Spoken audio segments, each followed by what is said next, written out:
今日のお車は何ですか？今日は3号型スカイラインクーペ試乗編です。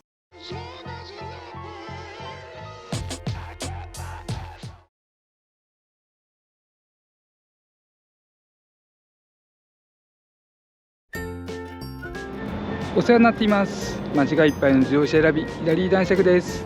今日は3号型のスカイラインクーペ、この車はね、車にうるさい文句ばっかり言ってる自分たちが長く所有している車で、他のもっと新しい車を手放してもこれはね乗り続けている1台です。36型のねスカイラインが出た時に比べて、36じゃちょっと35じゃなきゃダメなんだとか思ってその頃から乗っています。最初にスタッフの桃花が所有して、その後自分ヒラリーが10年ぐらい乗ってるかな。もう結構古い車です。でね、そうは言ってもすごいいい車とか言いたいわけじゃなくて、やっぱりね物だから長所もあって短所もあります。今日は前編といたしましてそのあたりをお伝えできたらと思います。ということで、まずは簡単に長所と短所です。そしてその後テーマごとに掘り下げていきます。それ以上はホームページに掲載していますので、そちらもご覧いただけたら嬉しいです。まず長所と思える点は運転のしやすさです。ステアリングフィールの良さ、ボディ車両間隔の取りやすさ、ブレーキの扱いやすさ、これらがいいだけじゃなくて最近の車と近い方向性を持っているので、古い車だけどそんなにね古さを感じさせずに運転できる、そこが魅力的です。逆にもうちょっとと感じる点はエンジン質感と内装質感の低さです。その他車格なりにいいねと思える部分は今挙げた箇所以外の場所です。例えば走行安定性の高さですとか、ボディ剛性感の分かりやすい部分ですとか、エンジン質感低いと言ってもそこはさすが6気筒 AT ですと気持ちいい部分が味わえるんじゃないかと思います。そして車好きにとっては最も魅力的かもしれない点、それは長所短所のメリハリの強さです。点数つけるとすると10点10点10点10点1点1点みたいなねそんなねメリハリの強さがあります。自分はこういう車が大好きです。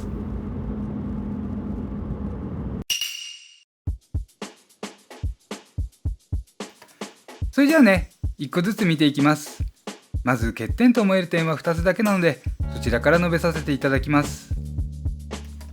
画面に映っているのはインパネ周辺の内装です。ここのデザイン性ですとか塗装部分の質感ですとか、さらにはねプッシュボタンなど操作性の悪さ、こうした部分がね自分は欠点だと思っています。形状的な部分はよくアメリカ向けだったと言われますが、古ぼかしいとかいうよりも独特ですよね。でキャラクターとしては包まれ感よりも開放感が重視されたタイプだと思います。シルバーの塗装部分はね、なんか自分的には缶スプレーでねプシュッと塗ったような、そんな表現がね頭に浮かんじゃいます。でエアコン操作部のプッシュスイッチ、これのストローク量が浅くて走行中たまにね押したか押してないか分かんない時も出てきちゃうんですよね。ほんと沈むのは1ミリか2ミリかな。押し心地的にもねステアリングスイッチなんかでたまに使われているフィルムスイッチの類だと思うんですよね。カチッとした感触がなくて、これもまた押したか押してないか分かんないのに関係していると思います。この辺ねエアコンなんか使わないぜっつうね男気の高い方でしたらいいかもしれませんが、冷静に評価させていただくと、最近の軽自動車にもちょっと負けちゃうかなという感じです。自分が初めてこの車を見た時、まだ新車で発売当時だったんですが、その時にこんなことを思いました。400万クラスの車体に200万クラスの内装をつけて300万円台、そんな印象を受けたのを覚えています。周りを見ると付加装備で価格を上げている、なんかねそんな車ばっかりに映ったんで、この車はお得感が高いと思いました。一つ嬉しい点があります。動画中の寝ぼけたヒラリーが喋っていますので、どうぞお聞きください。でその中でね、一ついい点なんですが、ここのねパワーシートいいのは細かく動きます。トヨタ車が1センチだとしたらこれは5ミリ、ベンツだとそのさらに半分の 2.5 ミリぐらいで動くようなイメージですかね。背もたれは手動で、椅子の前後、それから座面の前側を上下、それから後ろ側を上下と3つ並んでいます。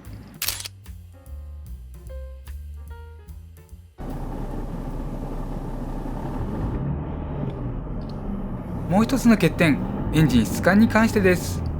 なお車の状態といたしまして、メンテはそれなりにしていて、フライホイールが軽量タイプに変わっています。具体的には低回転ではアクセルレスポンスの悪さが目立ち、高回転では振動が目立ちます。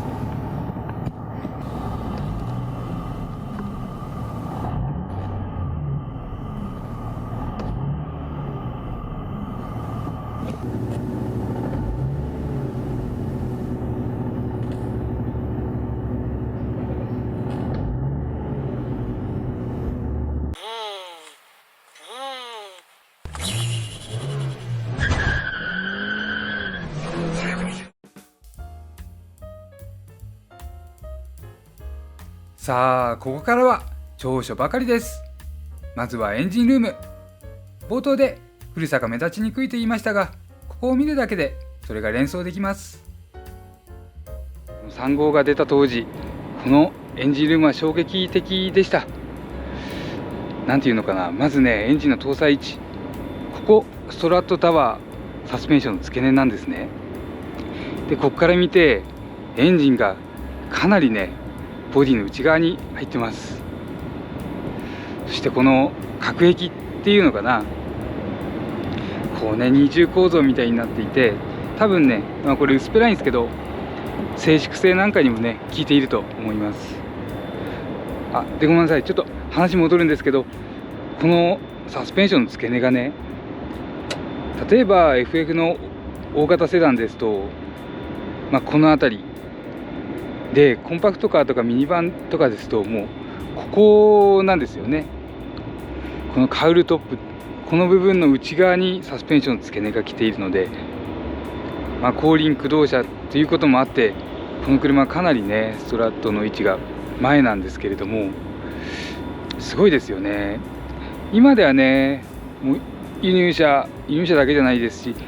FR 車結構こういう作りしてますけれども、この車が出た時にはもうかなり衝撃的でしたね。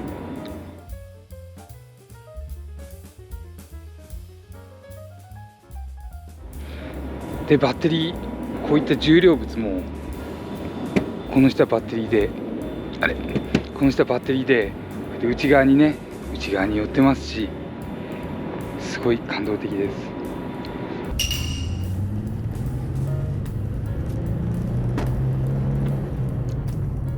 より具体的な特徴とか長所に進んでいきます。まずね、 3500cc プラスマニュアルというね、なかなか贅沢な組み合わせなんで、この辺りについてちょこっと。ギア比はね全体的にワイドで、義足から長いです。ロングです。なので発進の時はね、ちょっと想像より長めにハンクルを当ててスタートする形です。この代わり走り出しちゃうと、各ギアのね守備範囲が広いので、2速ホールド、3速ホールド、4速ホールド、そのあたりでね走れる時間が長いです。一生懸命走るような時でもね、ほんとホールドで他の車とね余裕で同じペースで走れちゃいます。なのでせわしなさですとか忙しさは全然ないです。もしね速さを競うみたいに考えた場合、 2000cc の高性能ターボ車と同じぐらいっていう感じです。体感的にはねこの車そんな速さを感じるタイプじゃないんだけど、このギア比とね各ギアの守備範囲の広さを生かして走ると得意な部分が結構あって、それによって近づいたり離れたり、そんな感じになります。逆にね、もっと大きい車 4500cc クラスと比べると体感できるぐらいね、ちょっと非力さが分かっちゃう、そのくらいの加速力です。もう大排気量になるとね、みんな同じぐらいのパワーって思ったりもしがちですが、結構ね、このくらいのクラスになっても 1000cc の差とかあるとやっぱり大きな差になります。続いて、この車で最もね自分が気に入っている部分、それは、ブレーキの扱いやすさですとか前後のバランス、この部分です。一応ブレーキはブレンボのキャリパーがついたタイプで、金色にね色が塗られたキャリパーがついてるんですが、これ本物のブレンボかライセンス生産か詳しいことは分かりません。ただね、乗っていいからいいです。で、何がいいかって、まずは前後のバランスです。なんていうのかな、ちょっと強めのブレーキをかけたところから4輪全部がね吸い付くように車体が沈み込みます。まず後ろがね少し沈み込むようなフィーリングを見せてから前もぐっと沈み込む感じです。これがね、ブレーキがいいっていう他の車も、こういう傾向あるんですが、特にねこの4輪が沈み込むという感じが強いのがこのスカイラインクーペです。ブレーキパッドによってもね前後のバランス変わっちゃうんで、いくつか試した中で自分が一番良かったのは結局純正のパッドでした。意外とね値段はしちゃいます。あとペダルの扱いやすさ、これもね優れています。思い通りに扱えるっていうのかな。踏み込む時も離す時もコントロールしやすいです。街中でもカックンとしないブレーキですとか、前のめりにならずにね同乗者が楽に座っていられるようなブレーキが容易にコントロールできます。それから、ボディの見切り、これが素晴らしいです。ボディの見切りって自分が言ってる意味は車の四隅とかタイヤの位置のつかみやすさなんですが、優れていて乗りやすいです。例えばね狭い道でも楽ちんですし、幹線道路で自分が車線の中でねどこ走ってるかもすごいよくわかります。それから山道でも内側の寄った場所ですとかタイヤがどこ通るというのがつかみやすいです。なのでどこでもね、左側助手席側もギリギリまで寄せられますし、どのくらい寄ってるかも分かりますし、白線からね何センチ外側に出た、何センチ内側だみたいなのも結構ねかなりね伝わってきます。そしてねこれに組み合わせられるステアリングのフィールも優れています。パワーステアリングのシステムが、これは油圧式なんですね。で古いタイプなんですけど、最近の電動タイプって電動パワーステって、中にはいいねって思えるのもあるんですが、全体的にはね結構あれって違和感のあるものがまだ多いと思いまして、これはねそんなこと考えずに乗れます。でこれがね基本的には穏やか、それでいて切ったらちゃんと反応がある。なので先ほどのねボディ見切りと合わせて自分の行きたい場所、車を持っていきたい場所にすごいね応えてくれます。でさらにねこのステアフィールでいうと中立付近が緩くて、しかも直進性があって、軽いんですね、真ん中付近が。で45度90度180度切り込んでいくとぐいぐいと重くなってくる。これがねタイヤの抵抗に合わせて重くなってくるフィーリングがすごい伝わってきて、とっても好印象です。これはね走りやすさだけじゃなくて気持ちよさ、官能性能、そういう言葉もよく使われますが、官能性能ですよね。クーペタイプの車って、官能性能いいのはねある意味当たり前と言いますか、良くて当然みたいなイメージあると思いますけど、このね乗りやすさ、官能性能、これが合わさってるっていうのはね予想外だったんじゃないかなとも思います。乗りづらそうなイメージありますけど、とっても乗りやすいです。あとマニュアルトランスミッションの車を選ぶ際で気になるシフトフィールについてです。この車はね、それなりといった感じでしょうか。相応の合成感はあって全然安っぽいわけではないです。曲がりながらのシフトチェンジも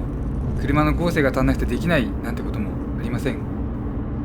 ただライバル車と比べると、自分が好きなのは1号シルビアですとかアルテッツァの6速 MT です。あっちはね、軽くシフトゲートに押し付けて回転数合わすとスルッとね、相当の快感を持ってギアがね吸い込まれていくフィーリングがありますが、この3号スカイラインはねちょっとそこまでのフィーリングはありません。アクセルレスポンスも鈍いですしね、回転数合わせるのもちょっと難易度高いです。それからランエボとかコルトラリーアートのゲトラグトランスミッション、ああいうねゴキンガキンとね回転数合わせてボスンと入る喜びもそれもないかな。なので波ぐらいの感覚です。最後に快適性です。もう古い車なんでね、快適性にとやかく言ってもしょうがないかなとも思います。一番新しい年式で15年落ちぐらいになりますでしょうか。そんな感じなんで、中古で買われる場合は前のオーナーの手入れが行き届いたらラッキー、そうでなければガタピシみたいな感じです。この車もね、動画見てわかるように内装緩んできてますし、タイヤも劣化しているので、それなりにガタピシとした乗り心地になっています。ということで動画は以上です。私どもこれからも動画アップしていきますし、このスカイラインクーペも3本アップする予定です。できましたらぜひチャンネル登録とよろしくお願いできればと思います。ではまた次の動画でお会いしましょう。間違いいっぱいの自動車選び、ヒラリー男爵でした。じゃあねー、バイバーイ。